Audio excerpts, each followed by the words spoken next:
नमस्कार मित्रांनो, स्वागत आहे सर्वांचं पुन्हा एकदा ग्रीन गोल्ड ॲग्री आपल्या मराठी यूट्यूब चॅनलमध्ये। आणि आज मी तुम्हाला सांगणार आहे की आपल्या या कांद्याच्या पिकावर आपण काय नियोजन केलं आहे। बऱ्याच शेतकऱ्यांनी हा प्रश्न विचारलेला की तुमचं नियोजन कसं आहे। त्यासोबत ही जी पूर्ण काळी जमीन आहे तर या काळी जमिनीमध्ये सुद्धा कांदा असा राहतोय, नेमकं याच्यामध्ये तुम्ही काय वापरलं, कोणत्या कंपनीचं वापरलं आहे आणि कशा पद्धतीने नियोजन हे चालू ठेवलेलं आहे, काय ड्रिंचिंग केली आहे, काय स्प्रे केलेत, तर याची ही माहिती द्या। तर त्या संबंधीच आज सगळी माहिती मी तुम्हाला या व्हिडिओमध्ये देणार आहे। तर जे शेतकरी आपल्या ग्रीन गोल्ड ॲग्री चॅनलवर नवीन असतील त्यांनी चॅनलला सबस्क्राईब करा, सोबत नोटिफिकेशन बेल प्रेस करा, म्हणजे आलेल्या व्हिडिओचं नोटिफिकेशन तुम्हाला मिळेल।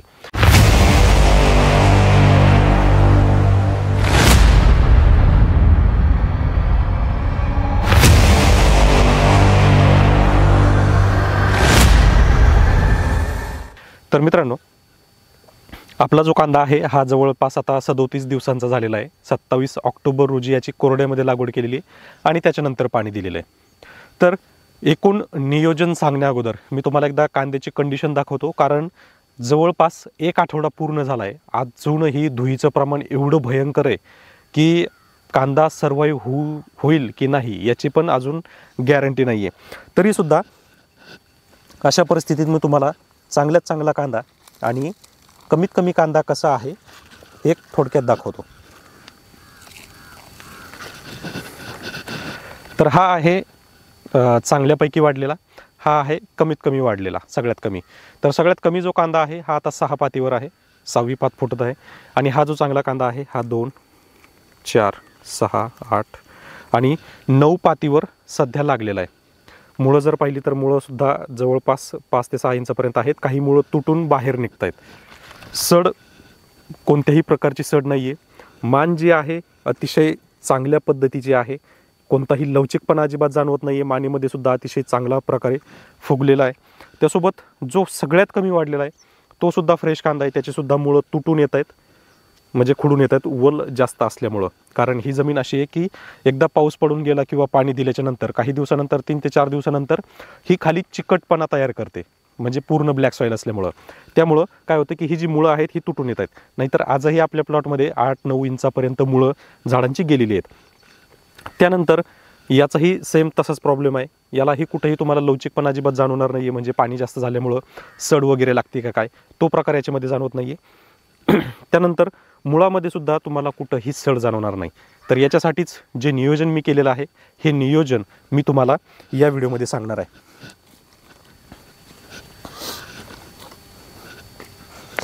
तर सुरुवात करूया सगळ्यात पहिला दिवस, ज्या दिवशी आपण कांदा कोरड्यामध्ये लावला आणि पाणी दिलं। तर पाण्यासोबत आपण याच्यामध्ये काय केलं होतं की ऑर्गॅनिक ॲसिड आणि ह्युमिक ॲसिड 2 लिटर एकरी ऑर्गॅनिक ॲसिड आणि 1 किलो ह्युमिक ॲसिड असं दोन्हींचंही कॉम्बिनेशन केलं। त्याच्यामध्ये आनंद ॲग्रो केअरचा NPK कन्सोर्शिया म्हणजे NPK बॅक्टेरिया आपण त्याच्यामध्ये टाकला आणि ते पाणी त्याला दिलं। हे पाणी दिल्यानंतर ऑर्गॅनिक ॲसिडमध्ये पहा, तुम्हाला बहुतेक हे कोणी सांगणार नाही की ऑर्गॅनिक ॲसिडमध्ये जवळपास 26 प्रकारचे ॲसिड्स असतात, प्लस प्रोटीन्स असतात, त्याच्यामध्ये सिलिकॉन पण असतं, सीविड एक्स्ट्रॅक्ट पण असतं, नायट्रोबेन्झिन पण असतं। आणि एवढं सगळं कॉम्बिनेशन आल्यामुळं काय होतं की पिकाला एक प्रकारचा स्ट्रोक मिळतो, पीक जे आहे ऑर्गॅनिक पद्धतीने किंवा अगदी नॅचरल पद्धतीने वाढायला सुरुवात होतं, पण एकदम इन्स्टंट त्याला ग्रोथ मिळते। आणि याच्यामुळं काय होतं की पीक आपल्याला, जसं की मी तुम्हाला दाखवलं की 4थ्या-5व्या दिवशी कांदा जो आहे हा सरळ होता, हा फक्त ऑर्गॅनिक ॲसिडमुळे होता। त्यानंतर दुसरी गोष्ट की आपण त्याच्यामध्ये ह्युमिक दिलं होतं। थोडक्यात ह्युमिक जे आहे सॉईल कंडिशनिंगचं काम करतं आणि व्हाईट रूट वाढवण्याचं काम करतं। तर त्यामुळे तुम्हाला 8 दिवसामध्ये जवळपास 6 ते 7 इंचापर्यंत मुळं ही वाढलेली पाहायला मिळाली। आता याच्यामध्ये सुद्धा शेतकऱ्यांना डाऊट असेल की खरोखर एवढी वाढतात का, तर हो 100% वाढतात। जर तुमच्या जमिनीचा ऑर्गॅनिक कार्बन जो आहे हा चांगला असेल एकदम बऱ्यापैकी, म्हणजे अबाव 1.0%, तर तुमच्या जमिनीमध्ये तुम्हाला खूप काही आश्चर्यचकित होणाऱ्या गोष्टी पाहायला मिळतील। आणि सध्या कसं झालं आहे की आपल्याकडच्या जे जमिनी आहेत अगदी 0.8, 0.7, 0.5, 0.1 वर सुद्धा ऑर्गॅनिक कार्बन आला आहे। आणि त्याच्यामुळं काय होतं आहे की खत टाकल्याशिवाय आणि जास्त फवारणी केल्याशिवाय पर्यायच नाही, त्याशिवाय पिकंही निघत नाही। आणि हेच कारण आहे की तुम्ही ऑर्गॅनिक कार्बनवर भर देत नाहीत, फक्त आणि फक्त खत, फवारण्या, अतिरिक्त पाणी, याच्यामुळं काय होतं की जो काही ऑर्गॅनिक कार्बन आहे हा कमी कमी होत चालला आहे। पण मी याच्या उलट केलं, या जमिनीमध्ये ऑर्गॅनिक कार्बन वाढवण्याची प्रक्रिया मार्चपासून सुरू केली। आता जवळपास कांदा लागवडीमध्ये ऑक्टोबर आला आहे तर हा जो मधला 5 ते 6 महिन्याचा जो कालावधी आहे, या कालावधीमध्ये मी फक्त आणि फक्त ऑर्गॅनिक कार्बन वाढवण्यावर काम केलं, त्याच्यावरच जास्त भर दिला. आणि त्याच्यानंतर ऑर्गॅनिक कार्बन वाढल्याच्या नंतर पहा मित्रांनो, तुमचे जे काही फवारणी खत व्यवस्थापन असेल याच्यामध्ये 50-50% आरामशीर फरक पडतो. तर आता याच्यामध्ये पहिली जी ड्रिंचिंग मी तुम्हाला सांगितली, ऑर्गॅनिक ॲसिड, ह्युमिक आणि NPK कन्सोर्शिया हा दिला. त्याच्यानंतर फवारणी केली बायो-20 म्हणून, ज्याच्यामध्ये मिक्स मायक्रोन्यूट्रिएंट होतं आणि ते म्हणजे ऑक्साईड फॉर्ममध्ये होतं. आता बऱ्याच शेतकऱ्यांनी विचारलं की ऑक्साईड फॉर्म खतं म्हणजे नेमकं काय? तर ऑक्साईड फॉर्मची खतं म्हणजे थोडक्यात खत आपल्याला साधारणतः आपण 1 लिटर खत घेतो, ते असतं 1 लिटर. पण वजन जर केलं तर साधारणतः त्याचं वजन जे आहे 903 ग्रॅम 905 ग्रॅम असं असायला पाहिजे, पण ते त्याच्यापेक्षाही जास्त राहतं, म्हणजे 1200 ग्रॅम 1300 ग्रॅम 1400 ग्रॅम या पटीत असतं. ही खतं जी आहेत तर ही ऑक्साईड फॉर्मची खतं असतात आणि ही शारपट जमिनीमध्ये किंवा ज्या जमिनीमध्ये रासायनिक खतं जास्त लागू होत नाहीत अशा जमिनींमध्ये खूप जास्त चांगल्या प्रकारे काम करतात. तर ते आपण त्या ठिकाणी स्प्रेमधून दिलं. त्याच्यानंतर 15व्या दिवशीची ड्रिंचिंग. आता या ड्रिंचिंगमध्ये आपण वापरलं होतं ट्रायकोडर्मा, सुडोमोनास, त्याच्यासोबत 19-19 हे 3 गोष्टी आपण एकत्र करून त्याच्यामध्ये सोडल्या. आणि जे काही शिल्लक पाणी होतं ज्याच्यामध्ये ऑर्गॅनिक ॲसिड, ह्युमिक होतं, तर ते पाणी थोड्याफार प्रमाणात 5-10 लिटर शिल्लक होतं आणि तेच आपण त्याच्यामध्ये मिक्स केलं आणि तो पुन्हा देऊन टाकला. आता ट्रायकोडर्मा आणि सुडोमोनास जे आहे तर एक लोकल कंपनी होती, मला कंपनीशी काही घेणं देणं नसतं. मी नेहमी तुम्हाला सांगत असतो की आपण ज्यावेळेस बॅक्टेरिया वापरतोय तर बॅक्टेरियामध्ये बॅक्टेरिया काउंट हा अतिशय जास्त महत्त्वाचा आहे. त्याचा बॅक्टेरिया काउंट होता 5 × 10⁹, म्हणजे जवळजवळ काही नाही म्हटलं तरी एक 50 बिलियनपर्यंत त्याचा काउंट होता, जो काउंट माझ्यासाठी खूप सफिशियंट आहे आणि माझ्यासाठीच काय कोणत्याही शेतकऱ्यासाठी तो खूप सफिशियंट झाला. म्हणजे त्याच्यापेक्षा जास्त काउंट सहसा आपल्याला पाहायला मिळत नाही. आनंद ॲग्रो केअर एकमेव जी कंपनी की जी 100 बिलियनपर्यंत काउंट देते. तर तो जो मला वेळेला मिळाला तो अतिशय चांगला होता. त्याच्यानंतर आपण स्प्रे दिला साधारणतः 4 ते 5 दिवसानंतर. एक साफ पावडर घेऊन टाकला, साफ सिलिकॉन आणि साफ आणि सिलिकॉन या 2 गोष्टी घेतल्या, तर त्याचाही व्हिडिओ मी दिलेला आहे. तर हा दिल्यानंतर 4 ते 5 दिवसानंतर ताकअंडीचा फवारणी आपण याच्यावर केलेली आहे, ज्यामुळं वाढ जी आहे अतिशय चांगल्या प्रमाणात आहे, थ्रिप्सचा कुठं अटॅक दिसत नाही आहे. तर एकंदरीत तो डोस दिल्यानंतर 2ऱ्या ते 3ऱ्या दिवशी आपल्याकडे खूप जास्त प्रमाणात वारा आणि पाऊस झाला आहे, काही ठिकाणी गारपीटही झाली आहे. त्यानंतर सलग 3 ते 4 दिवस पाऊस, धुकं, वारा या प्रॉब्लेमनी आपला प्लॉटसुद्धा त्रस्त आहे. म्हणजे दिसतोय, करपा दिसतोय, पण खूप काही जास्त प्रमाणात नाही आहे. आता बऱ्याच शेतकऱ्यांची कंडिशन अशी आहे की जे धुकं पडतं या धुक्यामुळं जवळजवळ 20 ते 25% प्लॉटमध्ये करपा पूर्ण बसलेला आहे आणि तो काही केला जात नाही आहे. पण याच्यामध्ये आपण फक्त एकच नियोजन ठेवलं की पहिली गोष्ट सॉईल आणि रूट डेव्हलपमेंट या 2 गोष्टीवर भर दिला आणि त्याच्यानंतर प्रिव्हेंटिव्ह फवारण्या ही 3रा पॉईंट, या 3 गोष्टीवर आपण जास्त भर दिला, ज्याच्यामुळे तुम्हाला कमीत कमी प्लॉट जो आहे हा फक्त करपाबाधित दिसतोय. आता करप्यासाठी आपण 2री फवारणी परत घेतली, ही कालची घेतलेली आहे. याच्यामध्ये फक्त तोच शिल्लक राहिलेला साफ आणि त्याच्यामध्ये सिलिकॉन एवढं आपण याच्यामध्ये वापरलं आणि याचीच फवारणी परत केली. आता ही सुद्धा प्रिव्हेंटिव्ह फवारणी आहे. आता याच्यामध्ये आत्ता फवारणी दिल्यानंतर साधारणतः 4 ते 5 दिवस जरी धुकं पडलं तरी आपण याच्यामध्ये कोणतीही फवारणी वाढवणार नाहीत. आता पहा, फवारणी करताना शेतकरी मित्रांना सांगितलं जातं की साफ घ्या, नंतर अवतार घ्या, मग आणखी टिल्ट घ्या किंवा लिओसिन घ्या किंवा ही अमुक बुरशीनाशक घ्या, तमुक बुरशीनाशक घ्या, नंतर कॅब्रोटॉप घ्या, मग नेटिव्हो घ्या. यामुळं काय होतं की सायकल जे आहे हे बिघडत चालतंय. तुम्ही कोणतीही फवारणी करा, मी म्हणत नाही की तुम्ही हीच फवारणी करा किंवा तीच फवारणी करा, पण त्या फवारणीमध्ये एक ठराविक कालावधीचा किंवा ठराविक कालावधी दिलेला पाहिजे किंवा गेलेला पाहिजे. या ठराविक कालावधीमध्ये काय होतं की आपण एखादा स्प्रे देत असू तर त्याला किमान 4 ते 5 दिवस तरी द्यायला पाहिजेत, ज्यामुळे आपल्याला त्याच्यावरचा रिझल्ट मिळतो.